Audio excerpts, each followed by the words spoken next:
മലയാള സിനിമയിലേക്ക് പുതിയ സംഗീത സംവിധായകന് സ്വാഗതം. മെലഡി എന്താണെന്ന് കാണിച്ചു തന്നതിന്. ഇതാണ് അദ്ദേഹത്തിൻ്റെ വാക്കുകൾ.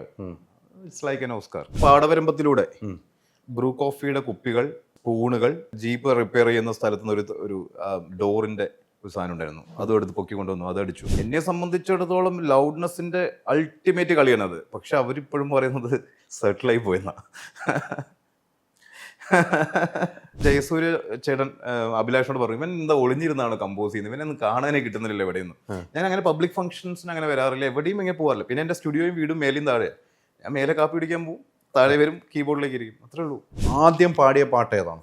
ഞാൻ 3 വയസ്സ് LKG വിജയ് യേശുദാസ് ചെറിയ കുട്ടിയായിട്ട് പാടിയൊരു പാട്ടുണ്ടായിരുന്നു. പാദബലം തരണം അടിയന് ദേഹബലം തരണം എന്നിട്ടൊരു അയ്യപ്പ ഭക്തിയാണ്. ഇതാണ് ഞാൻ ആദ്യമായിട്ട് സ്റ്റേജിൽ പാടുന്നത്. LKG പഠിക്കുമ്പോൾ ആ വിജയിനെ നമുക്ക് എല്ലാ പാട്ടും പാടിവെക്കാൻ പറ്റി.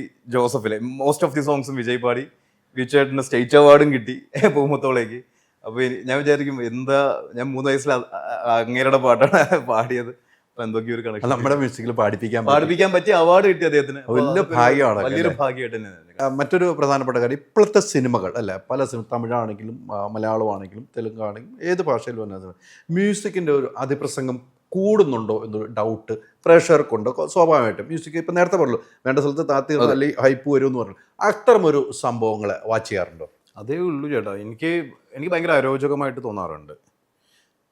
പക്ഷെ പ്രശ്നം എന്ന് പറഞ്ഞാൽ, മോശം സ്ക്രീൻ പ്ലേയിലോ മോശം പരിപാടികളിലോ പോകുന്ന വിഷ്വലിനെ ചിലപ്പോൾ നമ്മൾ ഓവർ പവർ ചെയ്യേണ്ടി വരാറുണ്ട്. ഞാനും ചെയ്യുന്നുണ്ട് അത്.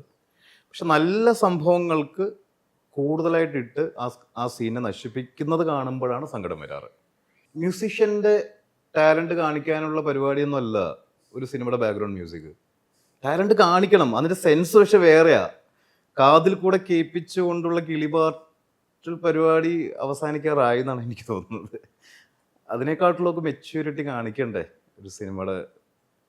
എനിക്ക് നല്ല റീസെൻ്റ്ലി ഇന്നലെ OTT-ലിരുന്ന് ഏതൊക്കെ പടങ്ങൾ കാണുമായിരുന്നു, ചില സൂപ്പർ ഹിറ്റ് തമിഴ് പടങ്ങൾ. ഞാൻ ആലോചിക്കുക, എന്താ ഒരു കൺസെപ്റ്റ് ഓഫ് സ്കോർ എന്ന് ആലോചിച്ച് പോയി. മനസ്സിലാവുന്നില്ല. അതുപോലത്തെ സ്കോറ് ഞാനും ചെയ്യേണ്ടി വരുന്നുണ്ട്. പക്ഷെ വിഷ്വലിയോ സിനിമയിലോ കണ്ടന്റ് ഇല്ലാതാകുമ്പോഴാണ് ചെയ്യേണ്ടി വരാറ്. പക്ഷെ കണ്ടന്റ് ഉള്ള പരിപാടിയിൽ എന്തിനാ ഇവരിങ്ങനെ ചെയ്യണ? നമ്മൾ പലതും മനഃപൂർവ്വം ചെയ്യുന്നതാണ് ഹൈദരക്ക. അറിയാൻ പാടില്ലാഞ്ഞിട്ടല്ല, ബുദ്ധിയില്ലാഞ്ഞിട്ടല്ല. പലപ്പോഴും ആ സീൻ അത്രയും വേസ്റ്റ് ആവുന്ന കൊണ്ട് ചെയ്യേണ്ടി വരുന്നതാണ്. കുറച്ച് ഓവർ പവേർഡായിട്ടൊക്കെ നമ്മൾ ചെയ്യേണ്ടി വരും. അല്ലെങ്കിൽ ഇതിലെങ്കിലും നിന്നോട്ടെ, ഇതൊരു എക്സ്പീരിയൻസ് ആയിക്കോട്ടെ, ഒരു മ്യൂസിക്കൽ എക്സ്പീരിയൻസ് ആയിക്കോട്ടെ എന്ന് വിചാരിക്കും. ഞാൻ തെലുങ്ക് പടം ചെയ്തായിരുന്നു റീസെൻ്റ്ലി. നായാടിൻ്റെ റീമേക്കാണ്, നമ്മുടെ ജോയി ചേട്ടൻ്റെ നായാടിൻ്റെ റീമേക്ക്. ഗീത ആർട്സ് പ്രൊഡ്യൂസ് ചെയ്ത പടമാണ്. അല്ലു അരവിന്ദ് സർ, അല്ലു അർജുൻ്റെ അച്ഛൻ. അപ്പോൾ എനിക്ക് വലിയൊരു ഓപ്പണിംഗ് ആണ് അവിടെ കിട്ടിയത്. നല്ല അഭിപ്രായം ഉണ്ടായിരുന്നു.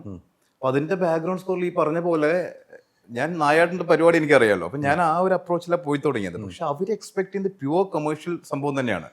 എന്നെ സംബന്ധിച്ചിടത്തോളം ലൗഡ്നെസ്സിൻ്റെ അൾട്ടിമേറ്റ് കളിയാണത്. പക്ഷെ അവരിപ്പോഴും പറയുന്നത് സെറ്റിലായി പോയെന്നാ. അവർ പറയും കുറച്ചും കൂടെ ഒന്ന് പൊളിക്കായിരുന്നു. അങ്ങനെ പറയൂ. അങ്ങനെയാണത്. അവിടുത്തെ ഓഡിയൻസും അങ്ങനെയായി, വേറെ ലീഗാണത്. ആക്ച്വലി ഞാനത് തെലുങ്ക് പടം വർക്ക് ചെയ്ത എല്ലാ മ്യൂസിക് ഡയറക്ടേഴ്സിനും കണക്ട് ആവുമെന്ന് എനിക്ക് തോന്നുന്നു. തെലുങ്ക് കിടിലം ഇൻഡസ്ട്രിയാണ്. പക്ഷെ നമുക്ക് അവർക്ക് 5-6 ഓപ്ഷൻസ് കൊടുത്തുകൊണ്ടിരിക്കണം ഒരു സീനിന് തന്നെ. നമ്മൾ ഇത്രയും വലിയ പ്രൊഡക്ഷന് വേണ്ടി ചെയ്യുമ്പോൾ ആദ്യത്തെ ഓപ്ഷൻ മോശമാക്കില്ലല്ലോ. ഒരിക്കലും 5 ഗംഭീരമാക്കാം, 3 ഗംഭീരമാക്കാന്ന് വിചാരിക്കാൻ പറ്റില്ല. ആദ്യം തന്നെ ഗംഭീരമാക്കണം. അപ്പോൾ എഫേർട്ട് ഒന്ന് ആലോചിച്ച് നോക്കിയാൽ അവർ അതിനനുസരിച്ചുള്ള പേയ്മെന്റ് ഒക്കെ തരും. ഡെഫിനറ്റ്ലി നല്ല പേയ്മെന്റും കാര്യങ്ങളും നമ്മൾ വെൽ ട്രീറ്റഡ് ആയിരിക്കും. ഒരേ മ്യൂസിക് ചെയ്യുന്ന പല സംഭവങ്ങൾ വെച്ചാണ്. ചിലപ്പോൾ നമ്മൾ ഒരു സ്പൂൺ വെച്ച് ചെയ്യേണ്ടി വരും. അങ്ങനെ പല ഇൻസ്ട്രുമെന്റ്സ് നമ്മൾ സ്വയം ഉണ്ടാക്കിയെടുക്കുന്ന രീതി. അങ്ങനെ എന്താണ് നമ്മൾ? ഞാൻ ഫസ്റ്റ് ജോസഫിൽ പാടവരമ്പത്തിലൂടെ ഭാഗ്യരാജ് എന്ന് പറഞ്ഞ പാലക്കാടുള്ളൊരു നാടൻ പാട്ടുകാരൻ്റെ പാട്ട് ഞങ്ങൾ കടം കൊണ്ടതാണ്. അതിനെ ഞാൻ റീഅറേഞ്ച് ചെയ്യാണ് ചെയ്തത്, സിനിമയ്ക്ക് വേണ്ടി റീമിക്സ് ചെയ്യാണ് ചെയ്തത്. അപ്പോൾ അതിൽ കംപ്ലീറ്റ്ലി കേൾക്കുന്ന എല്ലാം ഓർഗാനിക്കാണ്. അടുക്കളയിലുള്ള ബ്രൂ കോഫിയുടെ കുപ്പികൾ, സ്പൂണുകൾ, പിന്നെ ഞങ്ങൾ ഭക്ഷണം കഴിക്കാനൊക്കെ പുറത്തു പോയപ്പോൾ ഒരു ജീപ്പ് റിപ്പയർ ചെയ്യുന്ന സ്ഥലത്ത് നിന്ന് ഒരു ഡോറിൻ്റെ ഒരു സാധനം ഉണ്ടായിരുന്നു. അതും എടുത്ത് പൊക്കി കൊണ്ടുവന്നു, അതടിച്ചു. ഡോറിൽ ചോദിച്ചിട്ട് ഇങ്ങനെ അടിക്കുന്ന ഒരു സീനുണ്ട്. അപ്പോൾ അതൊക്കെ അതിലുണ്ടാക്കിയതാണ്. അടിച്ചിട്ട് എക്സാക്ട് ടോൺസ് ആണ് അതിലെല്ലാം ഓർഗാനിക്. പിന്നെ ബേസ് ഗിറ്റാർസ് എന്നൊക്കെ പകരം എന്നാണ് ഞങ്ങൾ പറയുന്നത്. വോക്കൽ കൊണ്ടുണ്ടാക്കിയൊരു ബേസ് ഗിറ്റാറാണ് അതിൽ. എല്ലാം വോക്കലും പിന്നെ അങ്ങനത്തെ ശബ്ദങ്ങളാണ് അതിന്റെ താളം. അത്തരം വർക്കുകൾ ചെയ്യുമ്പോൾ വളരെ ശ്രദ്ധിക്കേണ്ടായി വരില്ലേ? മറ്റേ മ്യൂസിക് പല രീതിക്ക് നമ്മൾ ഇത്തരം ഓർഗാനിക് ചെയ്യുമ്പോൾ ഒത്തിരി ശ്രദ്ധ നമ്മൾ അല്ലെ ശ്രദ്ധിക്കണം. പക്ഷെ ആ ശ്രദ്ധിച്ചിട്ട് എന്തെങ്കിലും ചെറിയ എറേഴ്സ് അതിൽ വന്നാൽ പോലും അത് കേൾക്കാൻ സുഖമാണ് ഓർഗാനിക് ആയതുകൊണ്ട്. നമ്മൾ ഭയങ്കര ക്ലീൻ പ്രൊഡക്ഷൻ ഒക്കെ ആകുമ്പോൾ വളരെയധികം ശ്രദ്ധിക്കണം. ഇത് കുറച്ചും കൂടെ നമ്മൾ എൻജോയ് ചെയ്യുന്ന പ്രോസസ് ആയിട്ട് എനിക്ക് ഫീൽ ചെയ്തു, എനിക്ക് പേഴ്സണലി കേട്ടോ. ഞാൻ ഈ പറഞ്ഞ പോലെ ഈ ഓർഗാനിക് പരിപാടികളിൽ ഫോക്കസ്ഡ് ആയിട്ടുള്ള ആളാണ്. എൻ്റെ ആദ്യ പടത്തിലെ എല്ലാ പാട്ടുകളും തബലയും ഫ്ലൂട്ടും വയലിൻസും ഓർഗാനിക് ആയിട്ടുള്ള ഇൻസ്ട്രുമെന്റ്സ് ആണ് കൂടുതൽ. അപ്പോൾ എനിക്കതിൽ ഒരു ഇഷ്ടമുണ്ട്. അപ്പോൾ അതുകൊണ്ട് ഞാൻ അത് എൻജോയ് ചെയ്യുന്ന പ്രോസസ്സാണ്. അപ്പോൾ അതുകൊണ്ട് അതിലെ കഷ്ടപ്പാടുകൾ എനിക്ക് അത്ര കിട്ടിയിട്ടില്ല. ആദ്യ സിനിമ കഴിഞ്ഞിട്ട് ആ മ്യൂസിക്കും ഇതെല്ലാം കണ്ടിട്ട് ആദ്യം വിളിച്ച ഒരാൾ ആരെയാണ് ഓർത്തു വെച്ചിട്ടുള്ളത്? ശ്രീകുമാരൻ തമ്പി സാറുടെ മെസ്സേജ് ഉണ്ടായിരുന്നു. അതൊരു വലിയൊരു, ഞാൻ ഈ പറഞ്ഞല്ലോ ആകാശവാണിയിൽ വർക്ക് ചെയ്തിട്ട് ശ്രീകുമാരൻ തമ്പി MK അർജുനൻ ആ കോമ്പിനേഷനെ പറ്റി വാദോരാതെ സംസാരിച്ച ഞാൻ എൻ്റെ ആദ്യ സിനിമയ്ക്ക് തമ്പി സാറ് മലയാള സിനിമയിലേക്ക് പുതിയ സംഗീത സംവിധായകന് സ്വാഗതം, മെലഡി എന്താണെന്ന് കാണിച്ചു തന്നതിന്.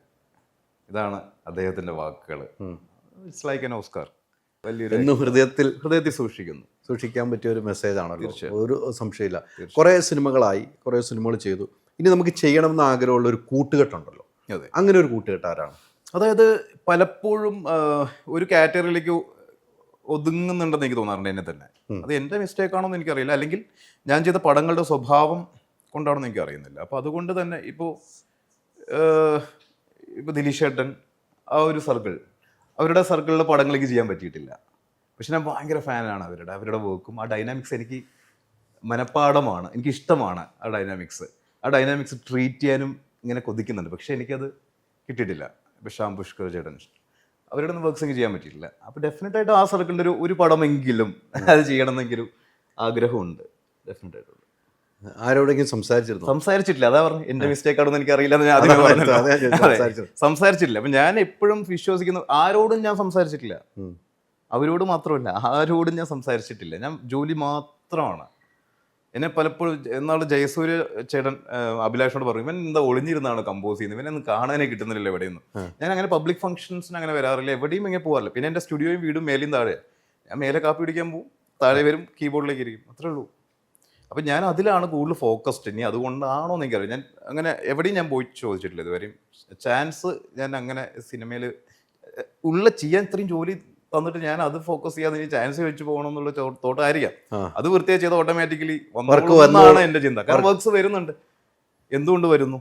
ഞാൻ PR ചെയ്യാതെയും വർക്ക്സ് വരുന്നു എന്നുണ്ടെങ്കിൽ അത് ഞാൻ ആത്മാർത്ഥമായിട്ട് പണിയെടുക്കുന്നതുകൊണ്ടാണെന്നാണ് ഞാൻ വിശ്വസിക്കുന്നത്. അപ്പോൾ ഞാൻ അതിലാണ് കൂടുതൽ ട്രസ്റ്റ് ചെയ്യുന്നത്. അല്ല, ഈ സ്വയം നമ്മൾ മാറി നിൽക്കുമ്പോൾ ഇപ്പം PR-ൻ്റെ കാര്യം പറഞ്ഞപ്പോൾ നമ്മൾ ഒരു വളർച്ചയ്ക്ക് ഒരു PR അത്യാവശ്യമാണ്. അത് ഏത് മേഖലയിലാണ് ഉറപ്പാണ് കേട്ടോ. ഇപ്പം ഞാനിപ്പോൾ ഇന്ന് വിളിച്ചുകൊണ്ട് വന്ന് എനിക്ക് ചെയ്യണം എന്നുള്ള ആഗ്രഹിച്ചാൽ നമ്മൾ എത്രയോ നാൾ നമുക്ക് ആഗ്രഹിച്ചില്ല. പക്ഷെ അങ്ങനെ നമ്മൾ ചെയ്യേണ്ടതല്ലേ? നമ്മളൊന്ന് സ്വയം പരിചയപ്പെടുത്തണ്ടേ? എനിക്ക് ക്യാമറ ഓഫ് ആക്കിയിട്ട് എനിക്കോട് സംസാരിക്കണം അതിനെ പറ്റി. എനിക്കിപ്പോഴും കൺഫേം അല്ല അത് ശരിയാണോ തെറ്റാണോ എന്ന്. കാരണം ഞാൻ വിശ്വസിക്കുന്ന ഐഡിയോളജി പ്രകാരം അതിലൊന്നും അല്ല എന്നാണ്. കാരണം ഞാൻ PR ചെയ്തിട്ടേ ഇല്ല. ഞാൻ തന്നെ ഇൻസ്റ്റാഗ്രാമിൽ എൻ്റെ ഫോട്ടോ എൻ്റെ പാട്ടിടുന്നല്ലാതെ ഞാൻ വേറെ ഒരു PR ഞാൻ ചെയ്തിട്ടില്ല.